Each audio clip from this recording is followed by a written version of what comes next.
आज का हमारा बिंदु होगा 1857 की क्रांति राजस्थान के संदर्भ में। 1857 की क्रांति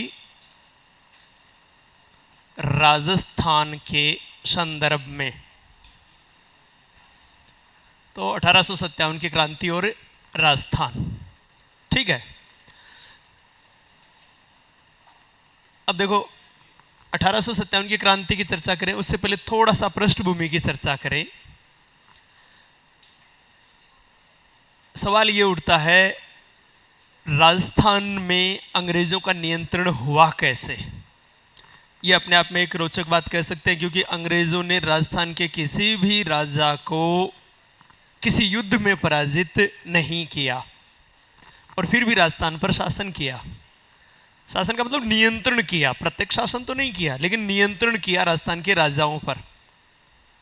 तो अपने आप में बड़ी बात है भाई, कोई व्यक्ति हमारे घर पर नियंत्रण करेगा तो कमों कम पहले थप्पड़ की तो देसी का आपने, और फिर उसके बाद में नियंत्रण करेगा। लेकिन यहां आप ऐसा कोई युद्ध नहीं बता सकते जिसके माध्यम से अंग्रेजों ने राजस्थान के किसी राजा को पराजित किया हो और फिर उस पर नियंत्रण स्थापित किया हो। तो फिर नियंत्रण स्थापित हुआ कैसे, इसके लिए उन्होंने अलग अलग तरीके अपनाए। यानी भारत में अंग्रेजों द्वारा सत्ता की स्थापना के अलग अलग तरीके अपनाए गए, जिनमें एक तो सीधा सा तरीका था युद्ध, और युद्ध के माध्यम से भारत के अनेक क्षेत्रों पर उन्होंने नियंत्रण, जैसे प्लासी का युद्ध, बक्सर युद्ध, अंग्ल मैसूर, अंग्ल मराठा, अंग्ल सिख, इन युद्धों के माध्यम से अनेक क्षेत्रों को जीत लिया और वहां अपनी शासन सत्ता की स्थापना कर दी। लेकिन राजस्थान में ऐसा उन्होंने नहीं किया, ठीक है। तो फिर दूसरा गोद निषेध वाला था, तो गोद निषेध में भी केवल करौली के लिए प्रयास किए थे और वो भी विफल रहे। तो गोद निषेध नीति के आधार पर भी राजस्थान के किसी रियासत का विलय नहीं किया गया। तो नियंत्रण करने के लिए सबसे अचूक जो उनका उपाय था वो था सहायक संधि या 1817-18 की संधियां। अब राजस्थान में उन्होंने युद्ध नीति क्यों नहीं अपनाई, उसके पीछे एक बड़ा कारण यह था, जैसे बंगाल के नवाब को पराजित किया तो केवल एक बंगाल के नवाब को पराजित कर दिया, बंगाल के बड़े प्रदेश पर नियंत्रण कर लिया उन्होंने। लेकिन राजस्थान में तो कोई एक राजा नहीं था, अनेक राजा थे, और अनेक राजा थे इसका मतलब प्रत्येक से लड़ना पड़ता, और प्रत्येक से लड़ते तो उनका धन समय सब बर्बाद होता। भाई पहले वो जयपुर के राजा से लड़ते, मेवाड़ के राजा से लड़ते, जोधपुर के राजा से लड़ते, इस प्रकार से वो लड़ते रहते, तो फिर कंपनी लड़ने में ही उसका समय जाया हो जाता।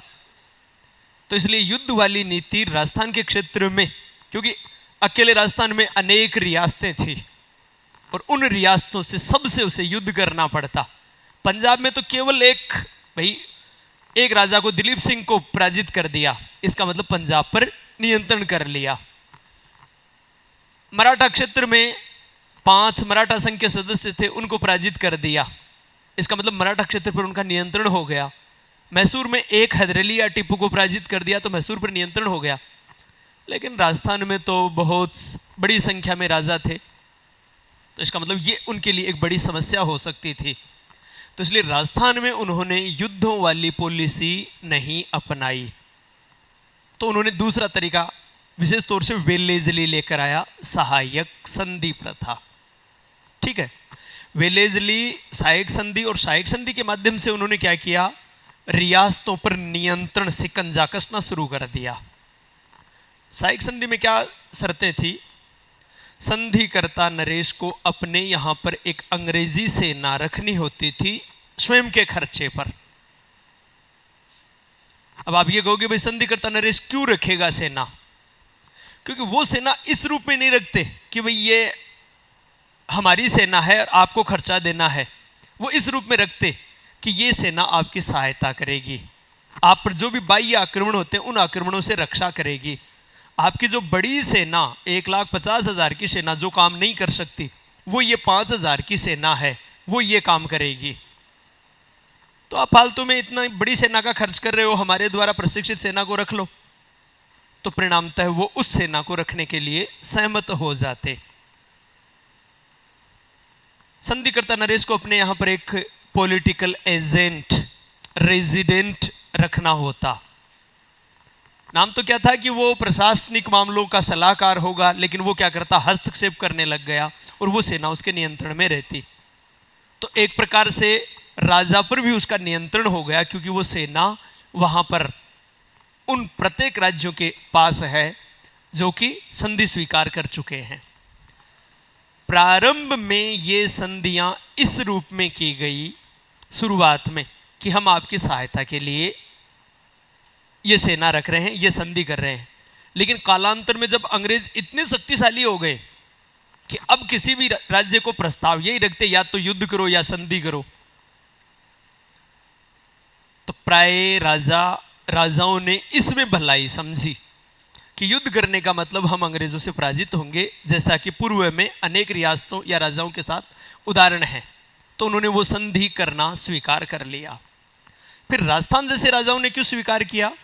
क्योंकि मराठों की यहां बहुत बड़े पैमाने पर लूटमार थी, राजा आपस में लड़ते थे, उनके सामंत बड़े ताकतवर हो चुके थे, जब चाहे विद्रोह कर देते, राजा का तख्ता पलट कर देते।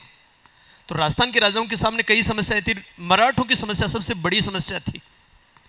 लेकिन 1803 में अंग्रेजों ने क्या किया, मराठों को होलकर, सिंधिया, इनको भोसले 1803 से लेकर 5 तक पराजित कर दिया था। अब राजस्थान के राजाओं को यह विश्वास हो गया कि मराठों की लूट से हमें कोई बचा सकता है तो वो कौन है, अंग्रेज। इसलिए हम क्या करें, अंग्रेजों से संधि कर लें। तो मराठों की लूट से बचने के लिए उन्होंने अंग्रेजों से संधि करना शुरू कर दिया। बस वहां से शुरुआत हो गई, वहां से शुरुआत हो गई।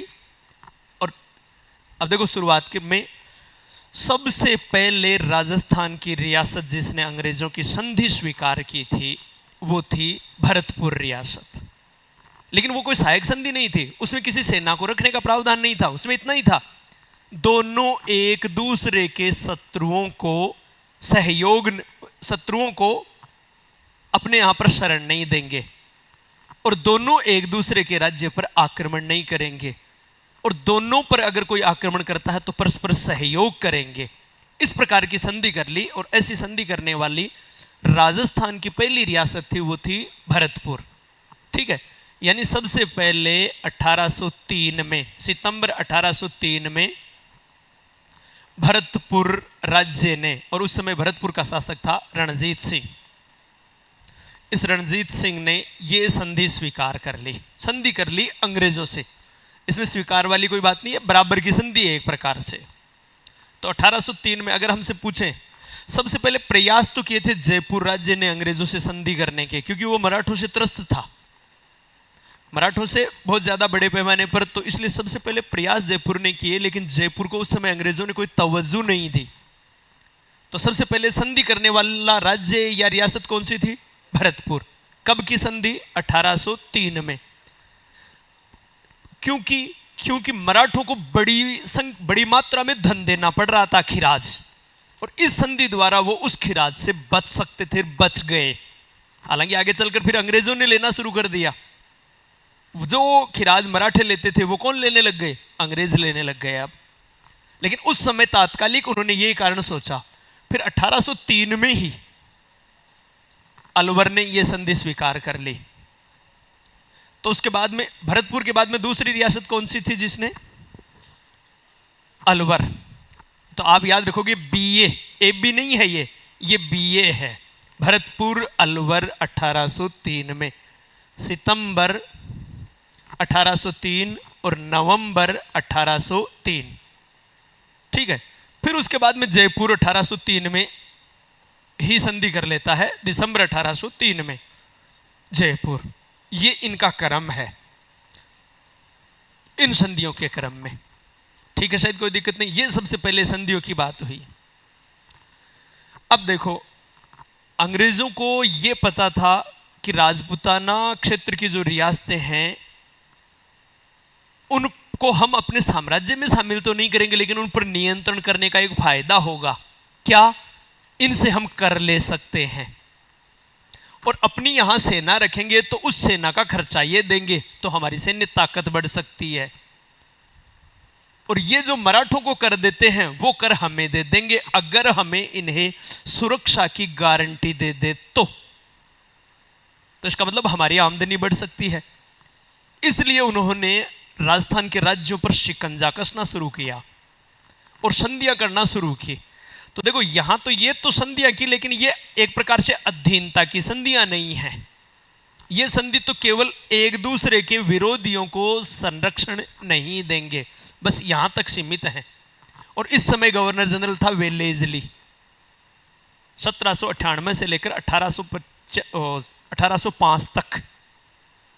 ठीक है, वेलेजली, लॉर्ड वेलेजली। और सहायक संधि का प्रणेता भी किसको माना जाता है? लॉर्ड वेलेजली को। लेकिन राजस्थान के राजाओं ने जो सहायक संधि या अधीनता की संधि स्वीकार की, वो संधियां स्वीकार की 1817-18 में, और जिन्हें बोलते हैं हम 1817-18 की संधियां।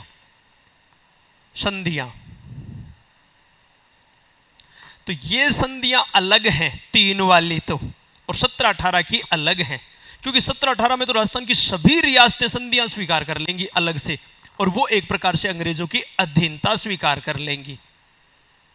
और ये जो 17-18 की संधियां स्वीकार करने वाली पहली रियासत थी, देखो सीधी अगर आपसे ये बात है कि अंग्रेजों की संधि स्वीकार करने वाली पहली रियासत कौन सी थी, वो तो कौन सी थी? भरतपुर।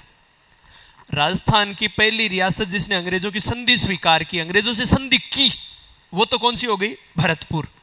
लेकिन अंग्रेजों की 1817-18 की संधि वो आ जाएगी करौली। ठीक है, अगर सिद्ध, दोबारा इसको गौर से सुनना, अंग्रेजों से संधि करने वाली पहली रियासत भरतपुर 1803 में, लेकिन अधीनता की संधि या 1817-18 की संधि करने वाली पहली रियासत कौन सी है? करौली। इनको 17-18 क्यों बोलते हैं अभी आपके समझ में आ जाएगा। ठीक है, तो करौली का था हरबख्शपाल। इसने सबसे पहले अंग्रेजों की अधीनता स्वीकार कर ली, या 1817-18 की संधि स्वीकार कर ली। ठीक है, कोई दिक्कत नहीं शायद मेरे ख्याल से यहां पर। फिर उसके बाद में करौली के बाद में टोंक। करौली ने नवंबर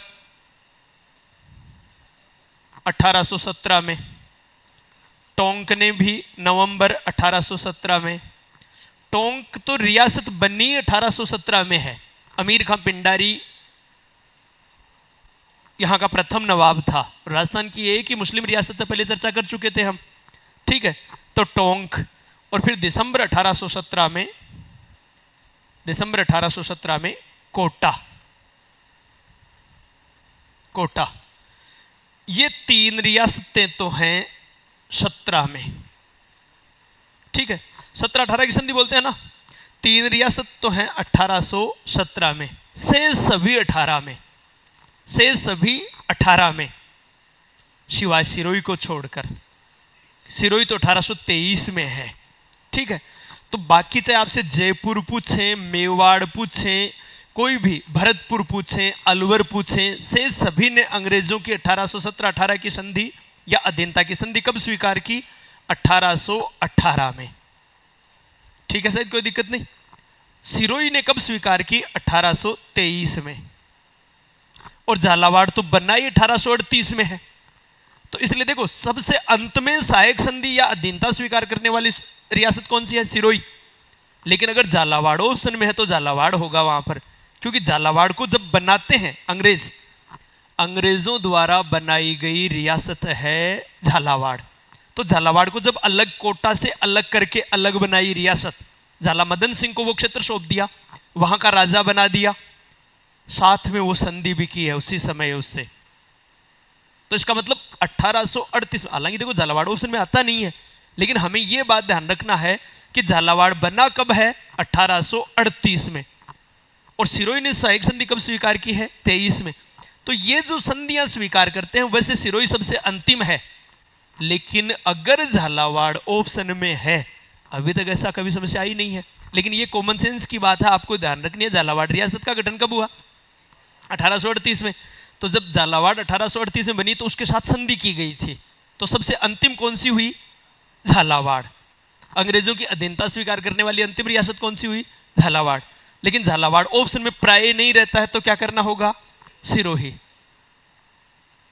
ठीक है, अधीनता स्वीकार करने वाली या 17-18 की संधि स्वीकार करने वाली पहली रियासत कौन सी थी?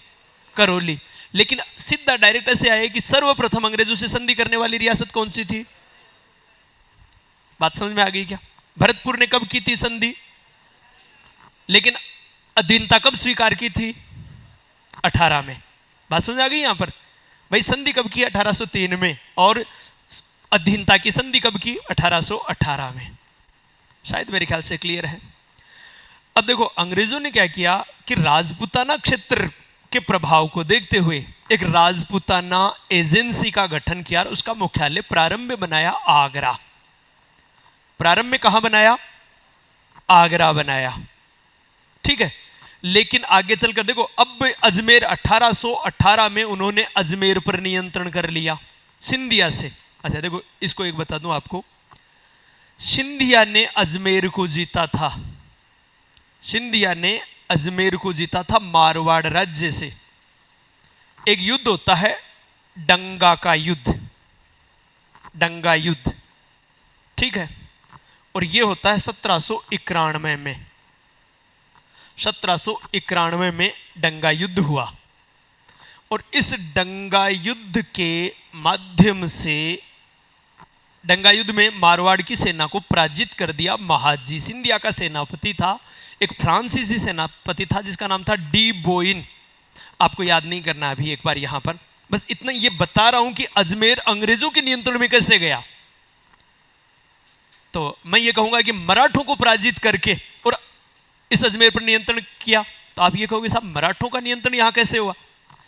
अजमेर पर मारवाड़ का नियंत्रण था। मारवाड़ के शासक विजय सिंह को मराठों का एक सेनापति, फ्रांसीसी सेनापति था जिसका नाम था डी बोइन। उस डी बोइन ने डंगा के युद्ध में पराजित कर दिया मारवाड़ के विजय सिंह को, और विजय सिंह को उसके साथ एक संधि करनी पड़ी, सांबर की संधि। ठीक है, 1791 में सांबर की संधि करनी पड़ी। उस सांबर की संधि के अनुसार अजमेर का प्रदेश और अजमेर का किला मराठों को सौंप दिया इसने। बात समझ में आ गई क्या? अजमेर का किला और अजमेर का प्रदेश मराठों को सौंप दिया। आगे चलकर फिर सिंधिया को जब अंग्रेजों ने पराजित किया और उस सिंधिया से संधि की, तो सिंधिया ने अजमेर दे दिया अंग्रेजों को। ठीक है, तो अजमेर का प्रदेश मिल गया उनको, अंग्रेजों को। और उसी अजमेर को अंग्रेजों ने 1832 में अपना मुख्यालय बना लिया, राजपूताना रेजिडेंसी का मुख्यालय। जो आगरा में था उसको स्थानांतरित कर दिया यहां पर। आगरा से कहां स्थानांतरित कर दिया? अजमेर में। और अजमेर में एक एजीजी का पद सर्जित कर दिया। एजीजी यानी एजेंट टू गवर्नर जनरल, जो उस गवर्नर जनरल के प्रति उत्तरदायी होगा। भाई भारत में, पूरे भारत में अंग्रेजों का सबसे बड़ा मुखिया कौन है? Governor general. और उस गवर्नर जनरल को रिपोर्ट देगा एजीजी, और एजीजी के अधीन अलग अलग पॉलिटिकल एजेंट नियुक्त कर दिए। बात समझ आ रही है यहां पर? एजीजी के अधीन पॉलिटिकल, जैसे हम कहते हैं ना कि जयपुर का पॉलिटिकल एजेंट ये था, मेवाड़ का ये था, अभी पढ़ेंगे। तो वो पॉलिटिकल एजेंट रिपोर्ट किसको करते? एजीजी को। और एजीजी रिपोर्ट किसको करता? गवर्नर जनरल को। बात समझ आ गई यहां पर? और गवर्नर जनरल वहां कंपनी में लंदन को। यह एक चयन श्रृंखला थी। ठीक है, तो ये एजीजी राजस्थान में एजीजी का मुख्यालय कब बना है? 1832 में। किसको? अजमेर को बनाया गया है। ठीक है, शायद कोई दिक्कत नहीं। और प्रथम एजीजी बना। अच्छा, ये आपके गले में क्या है? ये गले में क्या है आपके? हाँ, क्या है ये? क्या है ये? इसको अंग्रेजी में क्या कहोगे? लोकेट। तो जॉर्ज लोकेट राजस्थान का प्रथम एजीजी था। ठीक है, जॉर्ज लोकेट राजस्थान का प्रथम एजीजी था। यह बात आप ध्यान रखोगे। ठीक है, शायद कोई दिक्कत नहीं। राजस्थान का प्रथम एजीजी लोकेट था। कब? 1832 में। मुख्यालय 1832 में अजमेर। 1845 में उन्होंने ग्रीष्मकालीन मुख्यालय बना दिया माउंट आबू को। ग्रीष्मकालीन मुख्यालय क्या था? माउंट आबू। कब बनाया? 1845 में। ठीक है। अब देखो, क्रांति के समय एजीजी था, वो था पैट्रिक लॉरेंस, और पहला एजीजी कौन था? George locket. ठीक है। और क्रांति के समय था जॉर्ज पैट्रिक लॉरेंस। तो मुख्यतः हमें क्रांति के समय वाला याद रखना है। चलो आगे बढ़े हम आगे। अब देखो, क्रांति सैनिक छावनियों से प्रारंभ होगी, तो पहले हमें इन सैनिक छावनियों के बारे में पता हो कि अंग्रेजों ने अपनी स्थिति को सुदृढ़, देखो अंग्रेज क्या था, अंग्रेज राजाओं पर नियंत्रण कर लिया, और राजाओं पर नियंत्रण कर लिया, लेकिन उनको यह भय लगने लग गया कि कभी अगर कोई राजा हमारे खिलाफ हो गया तो इसलिए उन्होंने अलग अलग सैनिक कमानों का गठन कर दिया। अब उनमें कौन कौन सी, राजपूताना क्षेत्र में कौन कौन सी सैन्य कमान थी, वो आपको ध्यान रखना है। तो उसमें देखो, सबसे पहले हम बात करें अलग अलग ब्रिगेड। एक शेखावाटी ब्रिगेड। शेखावाटी ब्रिगेड, इसका मतलब जयपुर रियासत के अंतर्गत शेखावाटी ब्रिगेड। ठीक है। और शेखावाटी ब्रिगेड का जो गठन होता है अंग्रेजों द्वारा, अच्छा पहले मैं थोड़ा शुरू से, शेखावाटी नगर मेर बटालियन से चलूँ शायद करम से, तो वो थोड़ा सा ज़्यादा ठीक रहेगा, क्योंकि शेखावाटी में तो इसलिए कि अपने पास ही वही झुंझुनू में है, तो इस वजह से थोड़ा सा। तो पहले हम मेर बटालियन से ही करें, एक एक करके बटालियनों क्षेत्र में। सबसे पहले मेर बटालियन। ठीक है। और मेर बटालियन का गठन कब किया? 1822-23 में। और इस मेर बटालियन का मुख्यालय कहां किया? ब्यावर में। ठीक है। ब्यावर नगर अंग्रेजों द्वारा ही बसाया गया है। तो ब्यावर में इन्होंने इसका मुख्यालय बना लिया, किसका? मेर बटालियन का। और आगे हम पढ़ेंगे, इस ब्यावर सैनिक छावनी ने या मेर बटालियन ने विद्रोह में भाग नहीं लिया था, 1857 की क्रांति में भाग नहीं लिया था। यह हम आगे बात करेंगे। ठीक है। फिर उसके बाद में शेखावाटी ब्रिगेड 2 नंबर पर। शेखावाटी ब्रिगेड। और शेखावाटी ब्रिगेड का गठन हुआ, वो हुआ 1834 में। ठीक है। और इसका मुख्यालय कहां था? झुंझुनू में। झुंझुनू में इसका मुख्यालय था। और आपको पता होगा, आपने डोंगजी जवार जी का नाम सुना होगा, वो शेखावाटी ब्रिगेड से ही संबंधित थे, और पास में गांव है यहां पर बठोट पाटोदा है। हाँ, तो बठोट पाटोदा के ही थे ये डोंगजी जवाहर जी। आपको यहां इतना ध्यान रखना है कि शेखावाटी ब्रिगेड का मुख्यालय कहां था? झुंझुनू में। ज्यादा से ज्यादा स्थापना सन, हालांकि आपसे नहीं पूछेंगे लेकिन फिर भी थोड़ा सा, क्योंकि बाय द वे पूछ भी सकते हैं, किन की पूछ सकते हैं वो हम बात करेंगे। जैसे मेर वाली पूछ सकते हैं, मेर बटालियन का गठन कब किया? 1822-23 में। ठीक है। या फिर जो मेवाड़ भील कोर है उसके संदर्भ में पूछ सकते हैं, कब? 1841 वाली बात करेंगे अभी हम। ठीक है। चलो खैर आगे, जोधपुर लीजियन। जोधपुर लीजियन।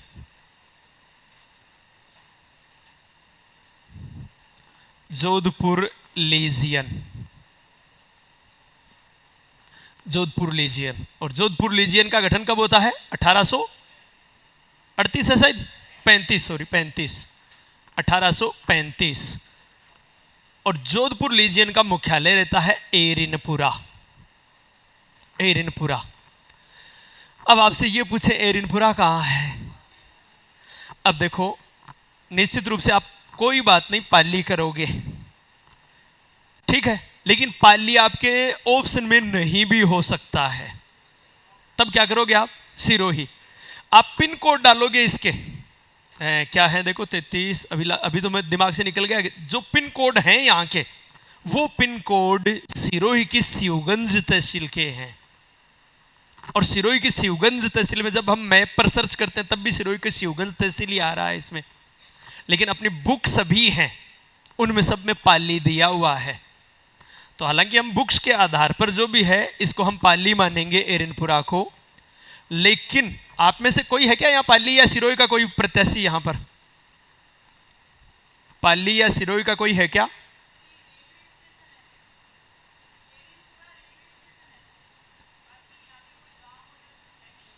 ये कहां, किस जिले, किस क्षेत्र में आएगा? दोनों की सीमा पर है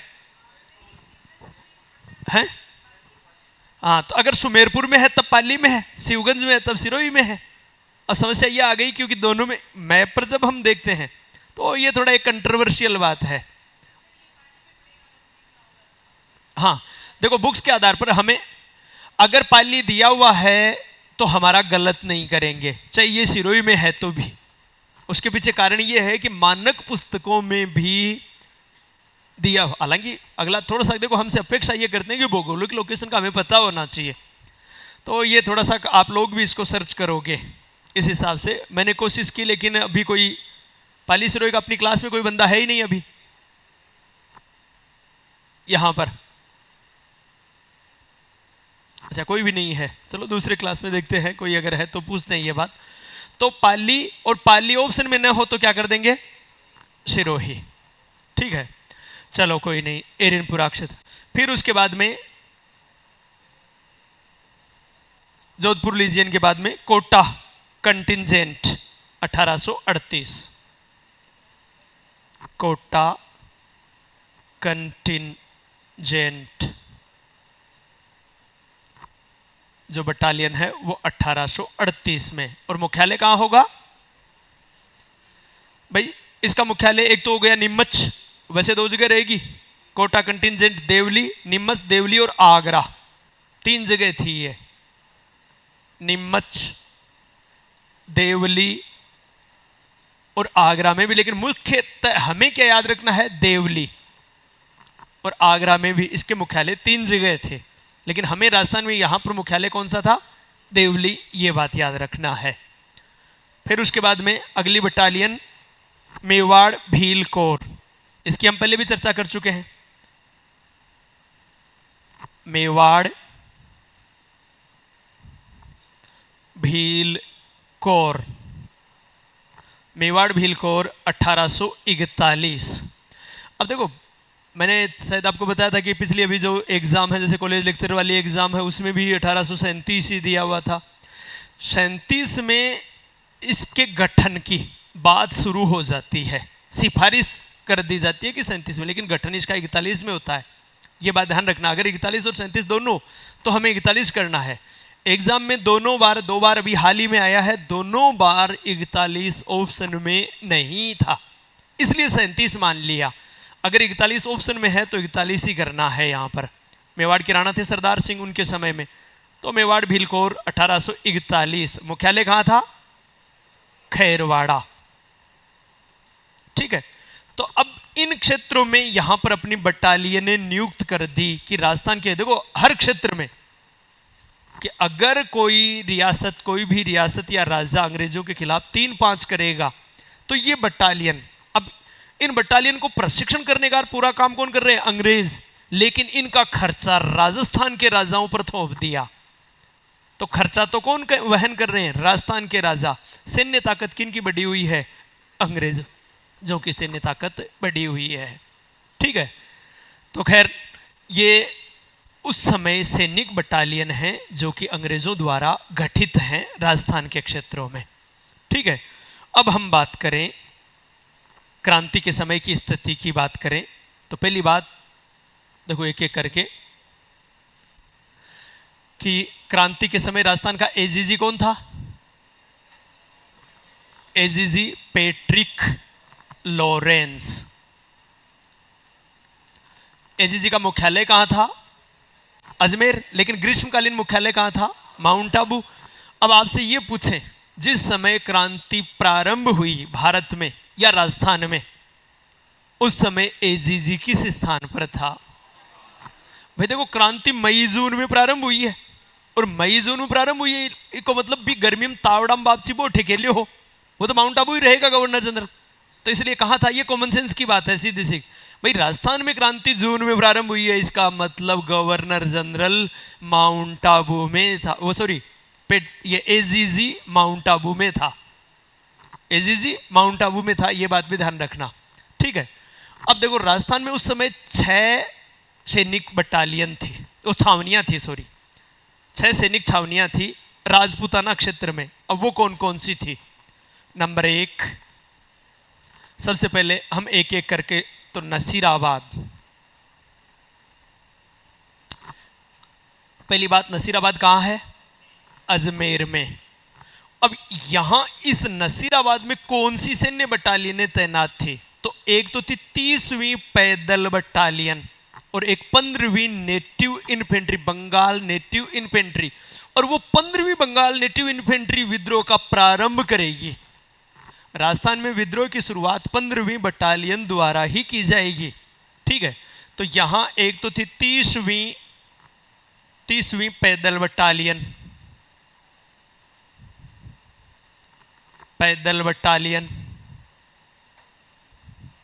और एक थी 15वीं Bengal native infantry, Bengal native infantry. और ये जो 15वीं बंगाल बटालियन है, यही विद्रोह का प्रारंभ करती है। सबसे पहले शुरुआत, तो शुरुआत कहां से होती है? नसीराबाद से। ये आगे चर्चा करेंगे हम जब क्रांति के संदर्भ में। ठीक है, फिर दूसरी बटालियन नीमच। अब आप ये कहोगे साहब नीमच तो एमपी में है, आप राजस्थान के संदर्भ में। राजपुताना रेजिडेंसी के अंतर्गत थी, जो मुख्यालय ना अजमेर, उस मुख्यालय के अंतर्गत थी। ये है तो नीमच एमपी में, लेकिन राजपुताना एजेंसी के अधीन थी ये नीमच, तो इसलिए नीमच वर्तमान में कहाँ है? एमपी में। ठीक है, और यहां कौन सी बटालियन थी? कोटा कंटिंजेंट।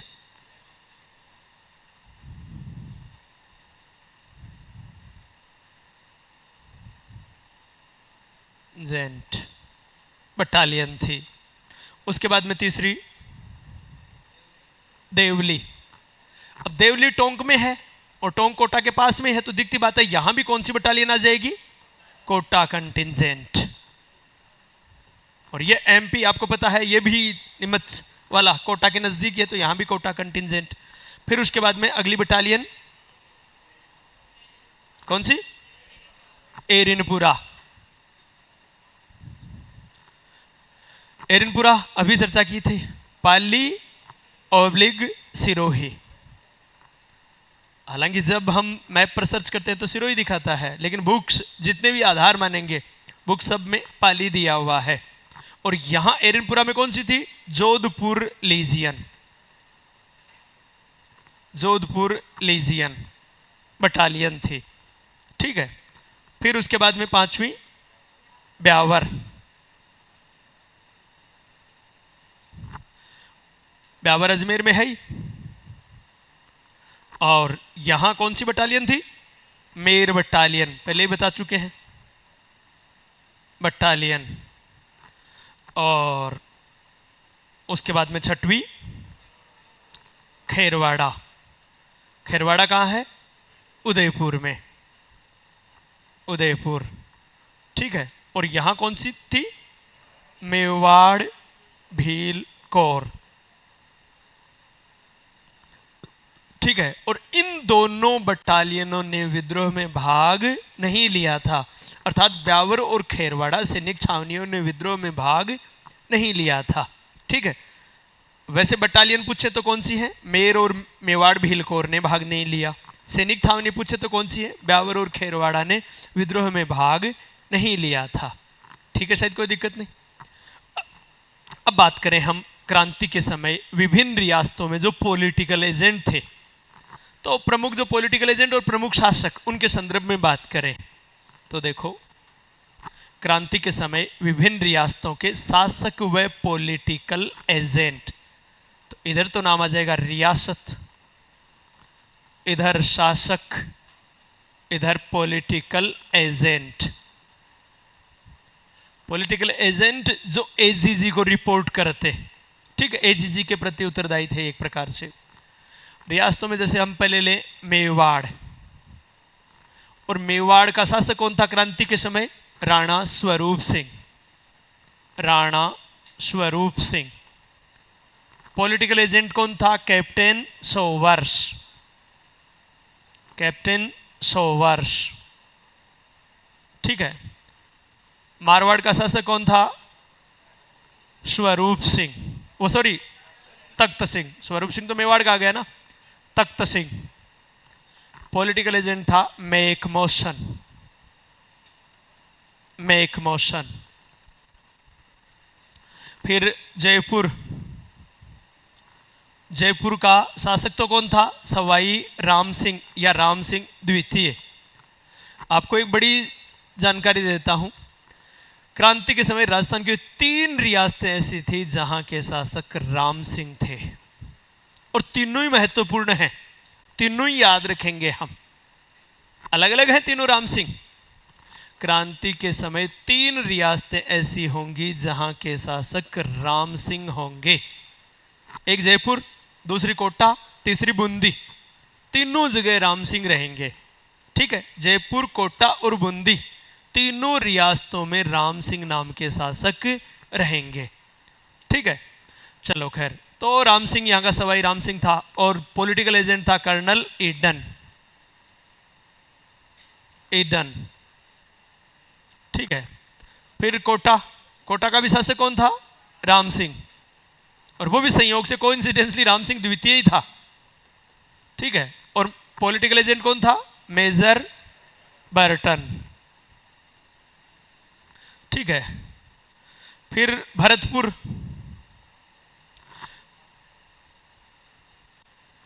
भरतपुर का शासक तो था उस समय जसवंत सिंह। जसवंत सिंह। और पॉलिटिकल एजेंट था मोरिसन। हालांकि क्रांति की सूचना के समय फिर यहां से पलायन कर गया था, भाग गया था, लेकिन पॉलिटिकल एजेंट था, और वो कौन था? मोरिसन। ठीक है, ये प्रमुख पॉलिटिकल। अच्छा, कुछ शासक और याद करो आप, जैसे बीकानेर, हालांकि वहां पॉलिटिकल एजेंट नहीं था, लेकिन बीकानेर का शासक कौन था? सरदार सिंह। चर्चा करेंगे अभी हम। करौली का शासक कौन था? मदन पाल सिंह। मदन पाल सिंह। धौलपुर का शासक कौन था? भगवंत सिंह। ये और भी चर्चा करते रहेंगे इनकी, कौन कहाँ का क्या, कौन शासक था इनके संदर्भ में। चलो पहले, अच्छा, ये जो पॉलिटिकल एजेंट दिए हुए हैं, क्रांति के दौरान इनमें से 2 पॉलिटिकल एजेंट मारे जाते हैं। सबको पता है क्या इस बात का? सबको पता है, बहुत अच्छी बात है। जिनको नहीं पता है वो अपराध करो, देखें एक बार कि 2 पॉलिटिकल एजेंट मारे गए थे। इतने प्रत्याशी हैं, अधिकांश को पता है, कम को पता नहीं है। देखो 2 कौन कौन से मारे गए, एक तो मेक मोशन और एक मेजर बर्टन। याद रख लो, एक तो मेक मोशन का कट मोस गिरा, एक मेजर बर्टन को चिकन मटन बटन क्यों नहीं क्यों बना गिरे हो, वो दोनों काम आ गए यहां पर। ठीक है, तो यहां ये 2 मारे जाते हैं। कौन कौन? मेक मोशन और मेजर बर्टन। मेक मोशन तो कहां का है? मारवाड़ का। मेजर बर्टन कहां का है? कोटा का। ठीक है, ये पॉलिटिकल एजेंट है। अब बात करें हम विद्रोह की घटनाओं की, एक एक करके। मैं किस स्थान पर कैसे घटनाएं, तो सबसे पहले हमारा बिंदु होगा नसीराबाद। शुरुआत कहां से होती है? नसीराबाद से। तो सबसे पहले नसीराबाद में क्रांति। देखो भारत में कब हुई थी? 10 मई 1857 को। यहां हुई है 28 मई को। 28 मई 1857। हालांकि मैं तो ये तिथि कैसे याद करता हूं कि भारत में 10 मई को हुई थी, तो राजस्थान में क्या करता हूं, उस 10 के 2 टुकड़े करता हूं मैं। कितने टुकड़े किए? 2 तो लिख दिया, अब कत्ता जोड़ूं कि 10 उजाला जना आओगी 8 आ मई। भाई मैंने ऐसे याद, 1857 है ही है। तो ये राजस्थान में 28 मई 1857 को नसीराबाद में क्रांति प्रारंभ हुई थी। भारत में 10 मई को, राजस्थान में 28 मई को। भारत में मेरठ की छावनी से, यहां नसीराबाद की छावनी से राजस्थान में। वहां थी 20वीं बटालियन, यहां है 15वीं बंगाल नेटिव इन्फेंट्री या 15वीं बटालियन। विद्रोह का प्रारंभ 15वीं बटालियन ने किया है। ठीक है, और यहां नेतृत्व करता था, उसका नाम था बख्तावर सिंह। बख्तावर सिंह। तो क्रांति किसके नेतृत्व में हुई है? बख्तावर सिंह के नेतृत्व में।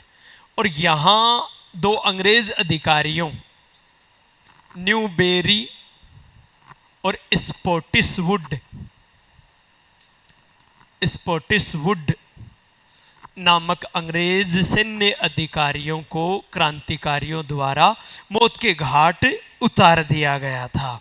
ठीक है, लेकिन ये फिर दिल्ली पहुंच गए और 18 जून को दिल्ली पहुंचकर बहादुर शाह जफर के साथ शामिल यानी उसको के नेतृत्व में क्रांति में भाग लेने लग गए। यहां से ये चले गए दिल्ली। ठीक है, तो इनकी यहां पर विशेष बस केवल शुरुआत कर गए। कहां चले गए? दिल्ली, बहादुर शाह को सपोर्ट करने के लिए, केंद्रीय नेतृत्व को सपोर्ट करने के लिए इनको। तो यहां दो जो सैन्य अधिकारी मारे गए हैं, कौन? न्यूबेरी और स्पॉटिसवुड। नेतृत्व किसका है? बख्तावर सिंह का। बटालियन कौन सी है जिसने विद्रोह किया है? 15वीं बंगाल नेटिव इन्फेंट्री। क्लियर है? शायद कोई दिक्कत नहीं। बस ध्यान ये रखना है क्योंकि आपके सिलेबस में दोनों चीजें हैं। भारत के संदर्भ में तो भारत में मेरठ की छावनी, राजस्थान में नसीराबाद की छावनी, वहां 10 मई को, यहां 28 मई को, वहां 20वीं बटालियन, यहां 15वीं बटालियन। ये बात ध्यान रखनी है। ठीक है, शायद कोई दिक्कत नहीं। चलो अब बात करें हम दूसरा स्थल, नीमच। नीमच में क्रांति कब प्रारंभ हुई? देखो, नीमच 3 है, जना 3 लिख लिया। ठीक है, फिर ओ भी 3 है, ओ भी 3 है, 6 जना जून। भाई मैंने कैसे याद किया वो बता रहा हूं। देखो आप, ये आपका मामला है, आप अगर डायरेक्ट याद कर सकते हो कोई दिक्कत नहीं है। आप ये कहोगे साहब ये तो कोई बोझिल चीज हम डायरेक्ट याद कर सकते हैं, तो कोई दिक्कत नहीं है। मैंने कैसे याद किया वो बता रहा हूं। ठीक है, तो 3 जून 1857 है ही। ठीक है, नीमच में क्रांति का प्रारंभ हुआ। और यहां देखो, नीमच में प्रारंभिक तौर पर जो नेतृत्व करता है, 2 नाम आपको याद रखने हैं। एक का नाम था हीरा सिंह और एक का नाम था मोहम्मद अली बेग। मोहम्मद अली बेग। ठीक है, ये रहेंगे यहां पर नेतृत्व करता। अब देखो इनके संदर्भ में आप कि यहां एक अंग्रेज अधिकारी था, एबोट। अंग्रेज अधिकारी अबोट या एबोट।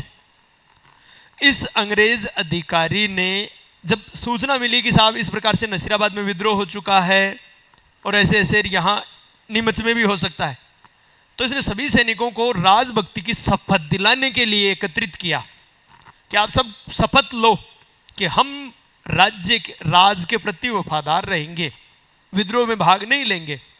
मोहम्मद अली बैग ने शपथ लेने से इनकार कर दिया। बोले भाई आप लोग कहां तक शपथ का पालन करते हो? अवध तो आपका मित्र था, जो थारो भाई लो होते बिन्नी गुण छोड़ो। तो शपथ आप कह रहे हो जिन्होंने कभी किसी शपथ का पालन ही नहीं किया, तो इसलिए हम पर आपकी किसी की शपथ, कोई शपथ लागू नहीं होती। तो परिणामतः बाकी के सैनिकों में भी जो शायर उन्होंने हीरा सिंह के नेतृत्व में यहां पर विद्रोह कर दिया। तो विद्रोह का मुख्य नेतृत्व करता कौन है? हीरा सिंह। लेकिन शपथ लेने से इनकार करने वाला कौन था? मोहम्मद अली बैग। तो इसलिए हम दोनों को नेतृत्व करता मानेंगे। आपसे ये पूछ सकते हैं कि मोहम्मद अली बैग किस छावनी से जुड़े हुए थे? तो किस छावनी से जुड़े हुए थे? नीमच से जुड़े हुए थे। ये बात याद रखना। अच्छा, नीमच में ही एक बात ध्यान ये रखना है कि नीमच में ही नीमच क्रांति यानी इस जगह से संबंधित थे अंग्रेज, और उन अंग्रेजों को डोंगला नामक गांव में शरण ली उन अंग्रेजों ने जो चित्तौड़गढ़ में है वर्तमान में। यानी नीमच छावनी से संबंधित कुछ अंग्रेजों ने अपनी जान बचाकर चित्तौड़गढ़ के एक गांव चले गए जिसका नाम था डोंगला गांव।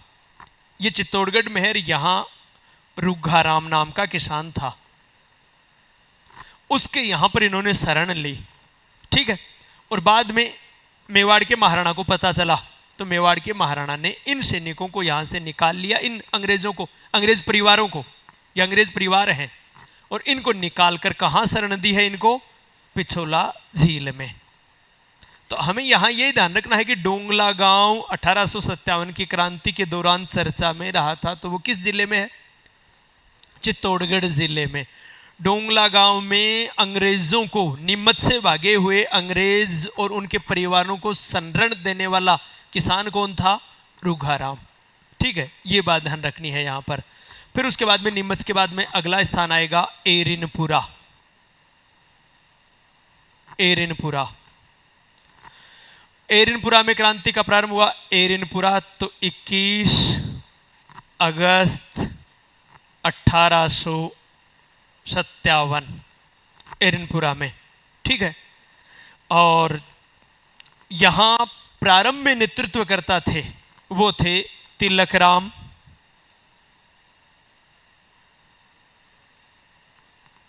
और मोती खां, और एक व्यक्ति और है शीतल प्रसाद। शीतल प्रसाद ये है प्रारंभिक नेतृत्वकर्ता। लेकिन बाद में ये क्या करते हैं, तो यहां कौन कौन हो गए, तिलकराम, शीतल प्रसाद और मोती खां। प्रारंभ में इन्होंने नेतृत्व किया, लेकिन इन्होंने खैरवा नामक गांव में भेंट की किससे, ठाकुर कुशाल सिंह से, आहुआ के ठाकुर कुशाल सिंह से, और नेतृत्व सौंप दिया किसको, कुशाल सिंह को। यानी कुशाल सिंह ने इस यहां का नेतृत्व स्वीकार कर लिया। कुशाल सिंह कौन थे, मारवाड़ रियासत का एक ठिकाना था आहुआ। आहुआ ठिकाने के जागीरदार थे कुशाल सिंह। तो यहां फिर नेतृत्व स्वीकार कर लिया किसने, कुशाल सिंह ने, ठाकुर कुशाल सिंह ने। कहां के जागीरदार थे, आहुआ के जागीरदार थे। आहुआ मारवाड़ रियासत का ठिकाना था, और इनकी शत्रुता थी मारवाड़ के राजा से, ठीक है। और मारवाड़ का राजा अंग्रेजों के पक्ष में था, तो परिणामतः एक प्रकार से ये अंग्रेजों के खिलाफ हो गए, और यहां नेतृत्व स्वीकार कर लिया कुशाल सिंह ने।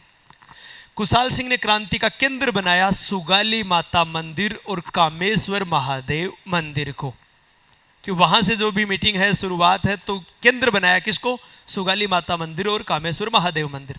अच्छा एक बात देखो, कुशाल सिंह से संबंधित कोई भी स्थल होगा वो पाली जिले में होगा। कुशाल सिंह से संबंधित चाहे कामेश्वर महादेव मंदिर हो, चाहे ये क्या नाम है सुगाली माता का मंदिर हो, चाहे एरिनपुरा हो। एरिनपुरा के बारे में हालांकि देखो हम पहले विवाद कि भाई सिरोही में भी हो सकता है यहाँ पर, लेकिन बाकी जो भी स्थल है, चाहे चेलावास, बिथोड़ा, आहुआ, सब के सब कहाँ हैं, पाली जिले में हैं। अभी नाम आएगा, हम चेलावास आदि की भी चर्चा करेंगे। आहुआ के जागीरदार हैं तो पाली में है। तो कुशाल सिंह से संबंधित लगभग सभी स्थल पाली जिले में हैं, ये बात ध्यान रखनी है, ठीक है। अब कुशाल सिंह के नेतृत्व में कुछ युद्ध हुए, और उनमें सबसे पहला युद्ध है बिथोड़ा युद्ध, ठीक है। बिथोड़ा युद्ध,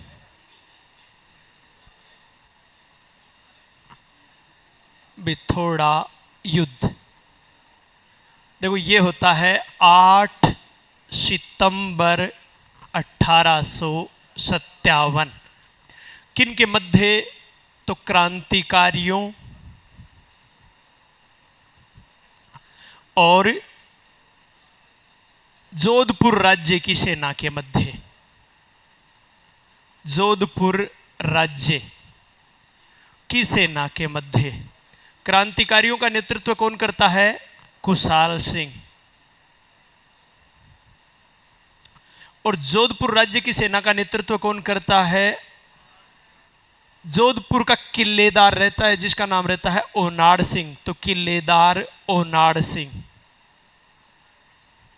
ठीक है। और इस युद्ध में क्रांतिकारियों की जीत होती है, ओनाड़ सिंह पराजित होता है और मारा जाता है। नहीं केवल ओनाड़ सिंह, बल्कि इसका सहयोग करने के लिए एक अंग्रेज सैन्य अधिकारी भी रहता है जिसका नाम रहता है हीथकोट। तो ये हीथकोट नामक अंग्रेज सैन्य अधिकारी भी इस युद्ध में मारा जाता है। तो हीथकोट की मृत्यु किस युद्ध में होती है, बिथोड़ा युद्ध में। कब हुआ है, 8 सितंबर 1857। बिथोड़ा कहाँ है, पाली में है। क्योंकि मैंने पहले बता दिया कुशाल सिंह से संबंधित कोई भी स्थान है वो कहाँ होगा, पाली में, ठीक है। उसके बाद में अगला युद्ध चेलावास युद्ध। चेलावास युद्ध, अब देखो चेलावास युद्ध ये कब है, 8 सितंबर को, ये 18 सितंबर को। जैसे देखो कैसे याद करें, मंगल पांडे को फांसी कब दी गई थी, 8 अप्रैल को, ठीक है। तो तात्या टोपे को 18 अप्रैल को दी जाएगी फांसी। उसको 8 अप्रैल को, 18 अप्रैल को, ठीक है, तो वैसे ये युद्ध कब है? 8 सितंबर। ये कब है? 18 सितंबर। 18 सितंबर 1857। ठीक है, किन के मध्य? तो एक तो वही हो गए पक्ष, कौन? क्रांतिकारी। तो क्रांतिकारियों वह, अब जोधपुर राज्य तो है ही है, साथ में प्लस अंग्रेज, जोधपुर राज्य प्लस अंग्रेजों की संयुक्त सेना, अंग्रेजों की संयुक्त सेना। ठीक है, अंग्रेजों की सेना, ये दोनों हो गए। और इनकी संयुक्त सेना, देखो क्रांतिकारियों का नेतृत्व तो वही व्यक्ति करेगा जो कि भिथोड़ा युद्ध में कर रहा था, कौन? कुशाल सिंह। तो यहां तो वापस नेतृत्व करता आ गया कुशाल सिंह। और इस संयुक्त सेना का नेतृत्व स्वयं एजीजी करेगा। और एजीजी कौन था? Patrick Lawrence. ठीक है, तो स्वयं एजीजी पैट्रिक लॉरेंस इस युद्ध का नेतृत्व करेगा। ठीक है, अब देखो, अगर स्वयं एजीजी आया है, मारवाड़ क्षेत्र में युद्ध हो रहा है, तो क्या मारवाड़ का पॉलिटिकल एजेंट नहीं आएगा इस युद्ध में? दिखती बात है भाई, आएगा। तो मारवाड़ का पॉलिटिकल एजेंट भी इस युद्ध में है। वो कौन था? मैकमोसन। और मैकमोसन इस युद्ध में मारा जाता है और एजीजी को प्राण बचाकर भागना पड़ता है। तो विजय किसकी हुई? क्रांतिकारियों की। ठीक है, और संयुक्त सेना की हार हो गई यहां पर। क्लियर है शायद, कोई दिक्कत नहीं। आपको एक बड़ी बात और बता दूं, मारवाड़ की रैबारी जाति वर्तमान में मैकमोसन को लोक देवता के रूप में पूजती है। तो आपसे अगर पूछे राजस्थान का वह पॉलिटिकल एजेंट जो 1857 की क्रांति में मारा गया था, हो सकता है मारा जाने वाली बात ही नहीं करे, सीधा अगला यही पूछे, राजस्थान का पॉलिटिकल एजेंट जिसे मारवाड़ क्षेत्र में रैबारी जाति द्वारा लोक देवता के रूप में पूजा जाता है, कौन? मैकमोसन। क्यों? कारण यह था कि वहां सार्वजनिक जंगलों में चराई का कर लगा रखा था, टैक्स। रैबारी जाति खुद की कोई जमीन नहीं थी, वो ऊंट पालने का काम करती। तो अब ऊंट पालते तो जंगलों में छोड़ देते तो कोई दिक्कत नहीं, कोई समस्या नहीं थी। लेकिन अब उन पर टैक्स लगा दिया गया कि अगर जंगलों में कोई चराएगा, यद्यपि ये टैक्स अंग्रेजों ने लगवाया था, लेकिन जब रैबारी जाति ने राजा से प्रार्थना की तो राजा, क्योंकि राजा सीधा ये नहीं कह सकता कि भाई मेरे पे दबाव है या धन देना पड़ता, उसका तो ईगो हर्ट हो जाता। उन्होंने कहा चलो भागो यहां से। उन्होंने क्या सोचा, किसके पास इलाज है, राजा के खिलाफ शिकायत कहां करें? पॉलिटिकल एजेंट के पास। तो वो पॉलिटिकल एजेंट मैकमोसन के पास गए। संयोग से मैकमोसन को ऊंटों की सवारी का शौक था। इसके अलावा क्योंकि रैबारी जाति के प्रतिनिधियों ने क्या कहा, साहब हमारे पास देने के लिए पावली नहीं है, मर्शियाई है। तो मैकमोसन को पता था कि देबाना कन पावली को नहीं आवत तो यही को नहीं, जे अगर हटा दिया तो कमो कम सहानुभूति तो मिला ना वर्ग की। तो परिणाम था उसी समय उसने ये घोषणा कर दी, रैबारी जाति के प्रतिनिधि आए हुए थे, आज के बाद रैबारी जाति से ये कर नहीं लिया जाएगा। जब बैठे जगह उपस्थित आवे बोला, बोलो मैकमोसन महाराज की जय। आज जग के दिन जय बुल्ली जी, आज था नहीं बुल्ली जरी है, दरिंडी चडीजरी है। ठीक है, तो लोक देवता के रूप में कौन पूजा जा रहा है? मैकमोसन। ठीक है, तो मैकमोसन यहां मारा गया, इसे आहुआ के किले पर लटका दिया गया। अब एक बात और ध्यान रखना, ये जो चेलावास युद्ध है इसे आहुआ युद्ध के नाम से भी जानते हैं। तो अगर आपसे ये पूछे कि संयुक्त, अगर सीधा ये पूछे कि क्रांतिकारियों ने जोधपुर राज्य की सेना को किस युद्ध में पराजित किया, तब तो आपका उत्तर होगा भिथोड़ा। जोधपुर राज्य और अंग्रेजों की संयुक्त सेना को किस युद्ध में पराजित किया, तो चेलावास या आहुआ युद्ध। पहली बात तो चेलावास, चेलावास ऑप्शन में नहीं है तो क्या हो जाएगा? आहुआ युद्ध। मैकमोसन किस युद्ध में मारा गया? चेलावास। चेलावास ऑप्शन में नहीं है तो क्या हो जाएगा? आहुआ युद्ध में मारा गया। क्लियर है शायद, कोई दिक्कत नहीं।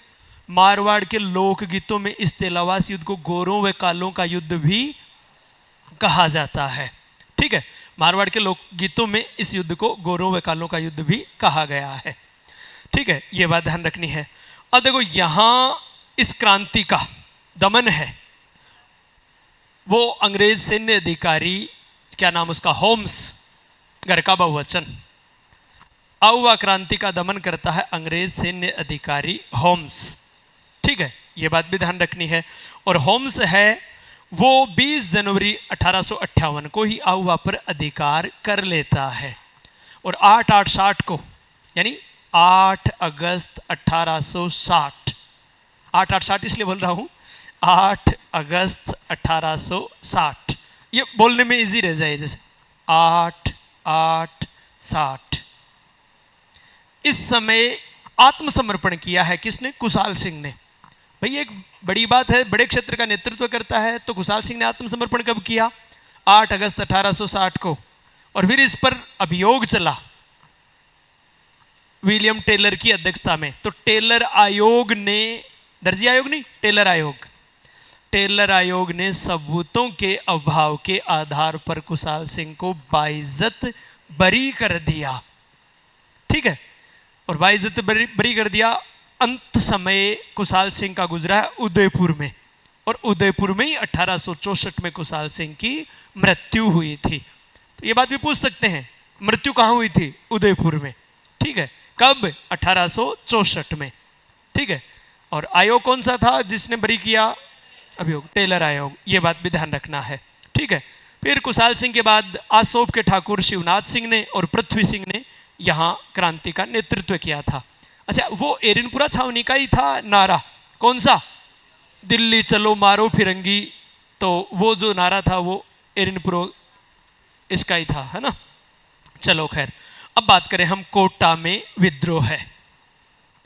अगला बिंदु रहेगा कोटा में विद्रोह है। देखो एक बात तो ये ध्यान रखनी है कि कोटा जनविद्रोह का सबसे बड़ा केंद्र था।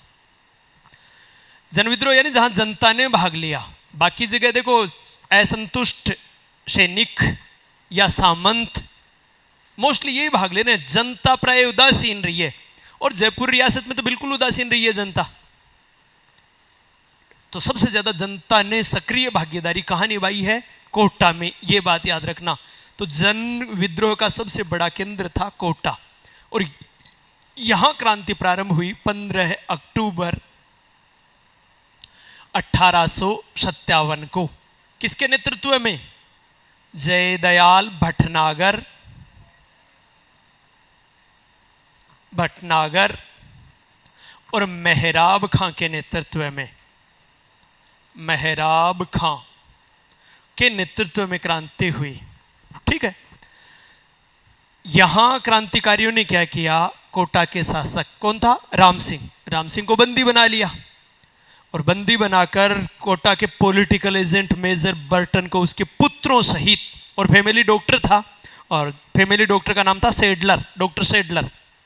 पुत्रों और डॉक्टर सेडलर सहित मौत के घाट उतार दिया। गर्दन काटती भल्लाम लेर घुमावा लगा चार्यो मेर, पूरे नगर में चक्कर।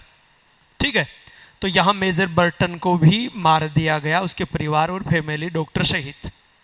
ठीक है, अब कोटा के शासक राम सिंह को क्रांतिकारियों की कैद से मुक्त करवाने का कार्य किया करौली के शासक मदनपाल सिंह ने। तो ये बात पूछते हैं कि कोटा राज्य की सहायता किसने की थी? करौली राज्य ने। और करौली राज्य का शासक कौन था उस समय? मदनपाल सिंह। ठीक है, और अच्छा एक बात और ध्यान रखना, यद्यपि राम सिंह की कोई भूमिका नहीं थी, लेकिन क्रांतिकारियों ने राम सिंह से हस्ताक्षर करवा लिए थे कि राम सिंह की सहमति से इनको मारा गया है, ऐसे हस्ताक्षर करवा लिए। अंग्रेजों को भी इस बात का पता था कि इसकी हत्या में राम सिंह का कोई योगदान नहीं है, बर्टन की हत्या में, लेकिन वो ये मानते थे कि अगर राम सिंह तत्परता बरतते तो बचाया जा सकता था मेजर बर्टन को।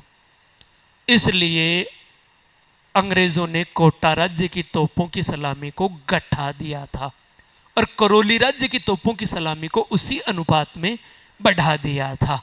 ठीक है, तो कितना? 17 से घटाकर कितनी कर दी तोपों की सलामी? 13। ये बात ध्यान रखनी है। ठीक है, चलो अब बात करें हम तात्या, क्योंकि राजस्थान में क्रांतिकारी बाहर से आया, हमने पहले भी चर्चा की थी तात्या टोपे की बात। तो हमारा विषय होगा तात्या टोपे। तात्या टोपे, पहले तो हमें पता होना चाहिए तात्या टोपे कौन था। कानपुर के नाना साहब का सेनापति था, लेकिन मूलतः कहां का था? ग्वालियर का। अगर ये पूछें कि सेनापति कहां किसका था, तो कानपुर के नाना साहब का, लेकिन मूलतः निवासी कहाँ का था? ग्वालियर का। ये बात ध्यान रखना, ठीक है। और वास्तविक नाम क्या था इस तात्या टोपे का? रामचंद्र पांडुरंग।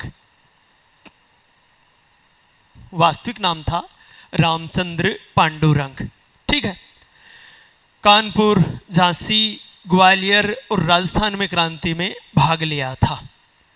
राजस्थान में इसका अंग्रेजों से प्रथम संघर्ष कब हुआ? 9 अगस्त 1857 को भीलवाड़ा के कुवाड़ा नामक स्थान पर, जहां अंग्रेज सेनापति था रॉबर्ट्स, ठीक है, उससे युद्ध हुआ था। तो देखो 987 ये पहला संघर्ष है। हालांकि राजस्थान में पहली बार आया कब? तब यहां 9 से एक दिन पहले चले जाओ 8, तो 8 अगस्त 1857 को आया राजस्थान में पहली बार। 2 बार आया है, ठीक है। तो पहली बार कब आया? 8 अगस्त 1857 को। लेकिन पहला युद्ध संघर्ष राजस्थान में कब हुआ? 987। समझ आ गई? शायद याद हो जाएगा।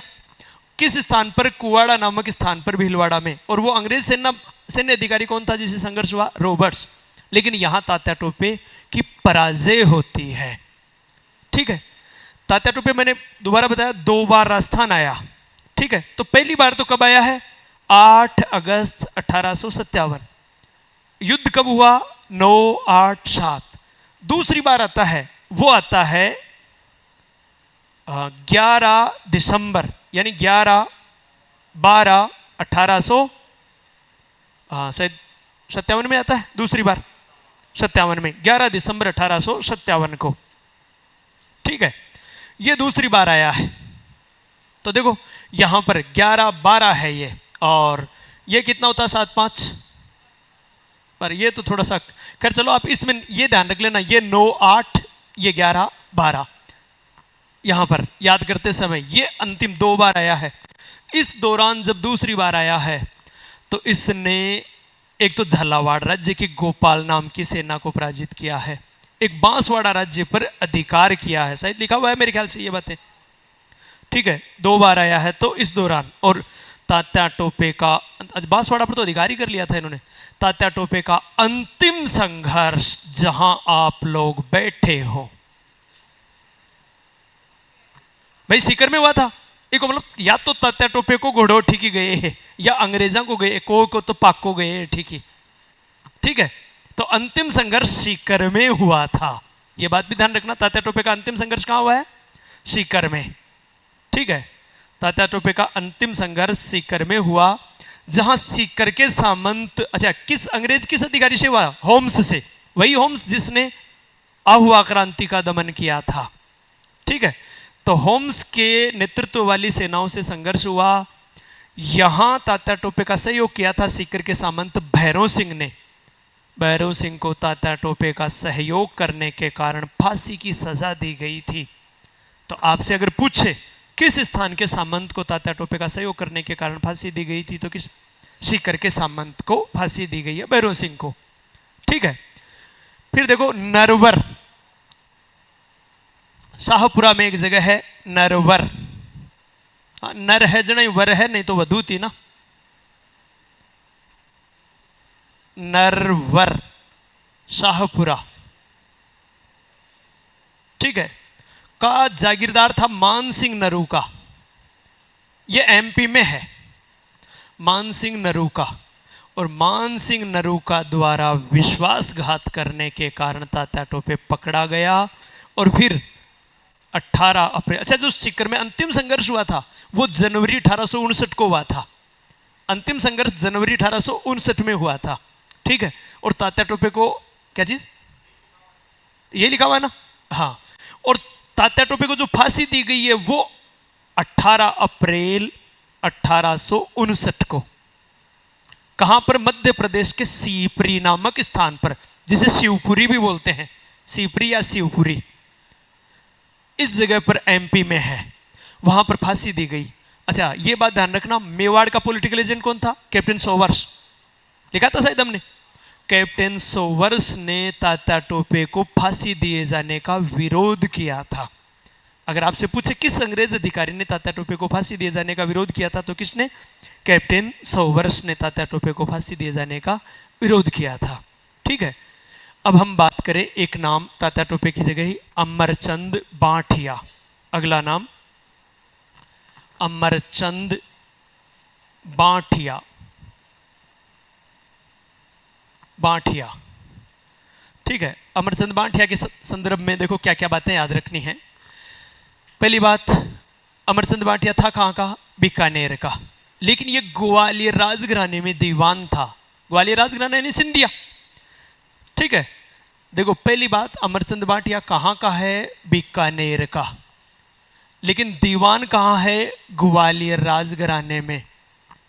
ग्वालियर राजघराने में यानी सिंधिया के यहाँ दीवान है। दीवान यानी वित्त विभाग को देखने वाला। ठीक है, और सिंधिया अंग्रेजों के पक्ष में है। सिंधिया अंग्रेजों के पक्ष में है।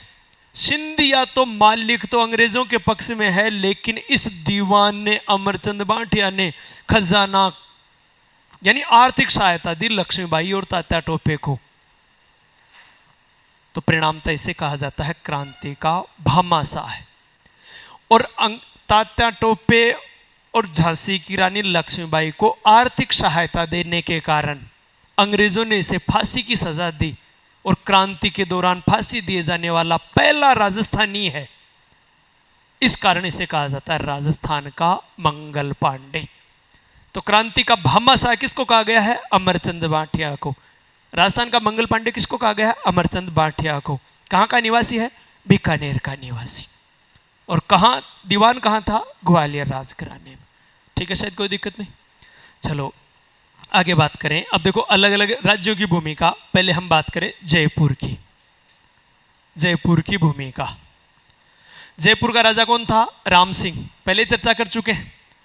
राम सिंह ने क्रांति के दमन में अंग्रेजों का सहयोग किया था, सहायता दी थी, और जयपुर रियासत में विद्रोह होने ही नहीं दिया था। इसलिए अंग्रेजों ने राम सिंह को सितारे हिंद की उपाधि, सितारे हिंद की उपाधि और कोटपुतली का परगना यानी क्षेत्र प्रदान किया था। परगना प्रदान किया था। ठीक है, फिर इसके बाद में बीकानेर का शासक कौन था? सरदार सिंह। पहले भी लिख चुके हैं। सरदार सिंह एकमात्र ऐसा शासक था राजस्थान का जिसने राजस्थान से बाहर जाकर क्रांति के दमन में अंग्रेजों का सहयोग किया था। हरियाणा वाले क्षेत्र में चला गया था। देखो दो तरीके से एकमात्र है। एक तो स्वयं सेना का नेतृत्व कर रहा है, जैसे मेवाड़ के शासक भूपाल सिंह आदि ने, जयपुर के शासक राम सिंह या सभी ने, शाहपुरा नरेश को छोड़कर राजस्थान के सभी शासकों ने, एक बूंदी वाले को छोड़ सकते हैं राम सिंह को कि वो तटस्थ था, बाकी लगभग ने अंग्रेजों का साथ दिया, लेकिन वो खुद सेना का नेतृत्व करने नहीं गए थे। उन्होंने अपने सेनापतियों को भेजा। बीकानेर का सरदार सिंह एकमात्र ऐसे थे जिन्होंने स्वयं सेना का नेतृत्व किया था क्रांतियों के दमन में। तो एक तो वैसे, दूसरी बात, सब अपनी अपनी रियासत में क्रांति का दमन कर रहे थे। राजस्थान से बाहर जाकर क्रांति का दमन करने वाला एकमात्र शासक था कौन? बीकानेर के सरदार सिंह। परिणामतः अंग्रेजों ने सरदार सिंह को हनुमानगढ़ का टिब्बी परगना, इसके 41 गांव प्रदान किए थे। टिब्बी क्षेत्र के या टिब्बी परगने के 41 गांव प्रदान किए थे। किसको? सरदार सिंह को। ठीक है, फिर धौलपुर की बात करें। धौलपुर, अभी मैंने कहा था धौलपुर का राजा कौन था? भगवंत सिंह। ठीक है, क्रांतिकारियों ने जैसे राम सिंह को बंदी बनाया था वैसे भगवंत सिंह को भी बंदी बना लिया था। और यहां क्रांति का नेतृत्व कौन कर रहे थे? हीरालाल और राव रामचंद्र। राव रामचंद्र और हीरालाल।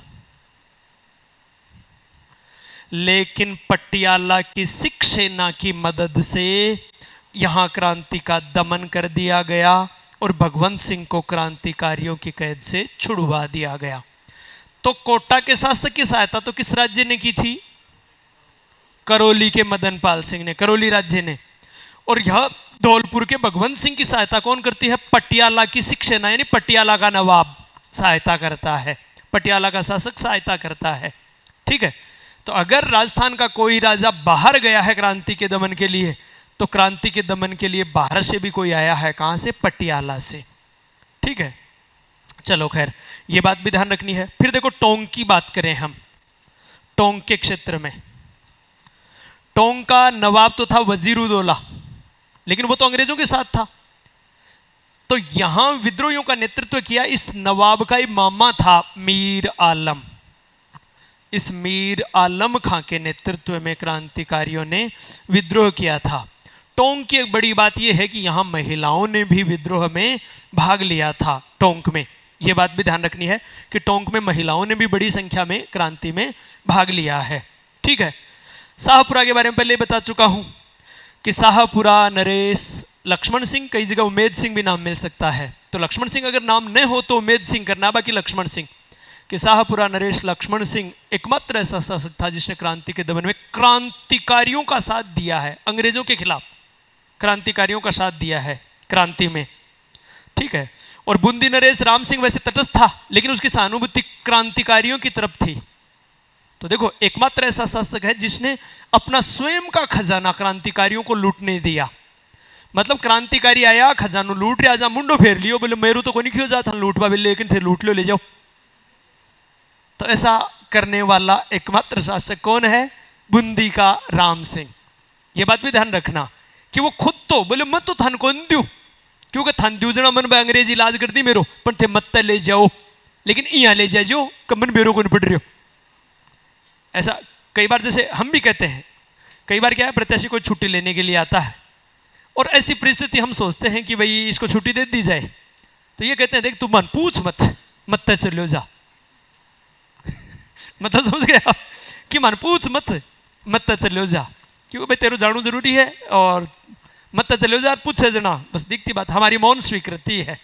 तो ऐसा, खैर चलो, तो अपने ही राज्य के खजाने को लूटने की मौन स्वीकृति देने वाला राजा कौन था? बूंदी का राम सिंह। मैंने पहले बताया था क्रांति के दौरान 3 रियासतों के शासक राम सिंह थे, जयपुर, कोटा, बूंदी, ये तो याद हो जाएंगे। और कोइंसिडेंसली ये द्वितीय थे, तो याद हो जाएंगे आपको। फिर देखो, आपको मेवाड़ रियासत के 2 ठिकाने थे, एक का नाम था कोठारिया, एक का नाम था सलूम्बर।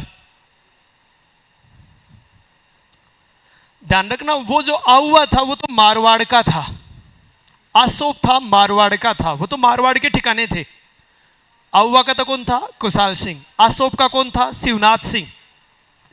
ठीक है, जिसने शिवनाथ सिंह ने भी तो एरनपुरा विद्रोह में, आउवा विद्रोह में भाग लिया था। ठीक है, ये दोनों मेवाड़ के ठिकाने हैं। ठीक है, इस कोठारिया का जागीरदार था जोध सिंह, सलूम्बर का था केसरी सिंह।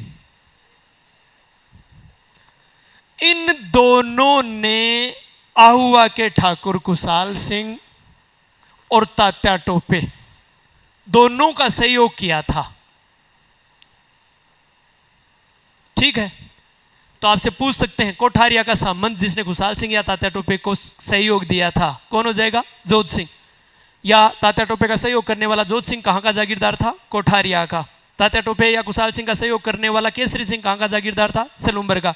या सलूम्बर का जागीरदार कौन था? केसरी सिंह। याद रह जाएगा या मिक्स हो सकता है? मिक्स हो, देखो काश केसरी सिंह कोठारिया का होता, काश, लेकिन नहीं है।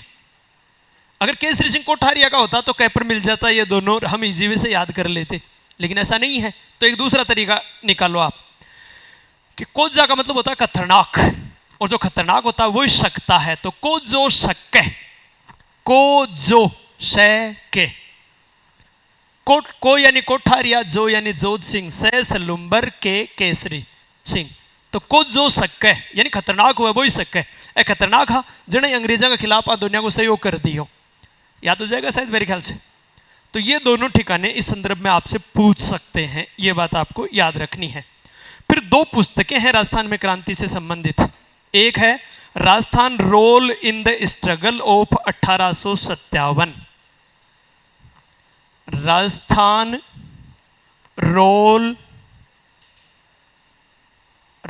Role in the struggle of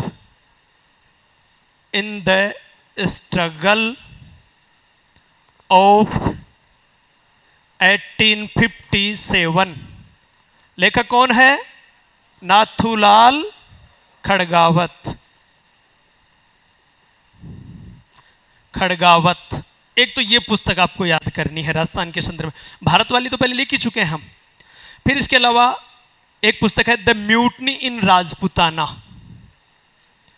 the mutiny in Rajputana, और इसका लेखक कौन है? प्रीचार्ड। ठीक है, ये याद करनी है आपको। तो ये बात रही अपनी राजस्थान के संदर्भ में 1857 की क्रांति। शेष नए टॉपिक के साथ नई क्लास में, तब तक के लिए जय हिंद, जय भारत।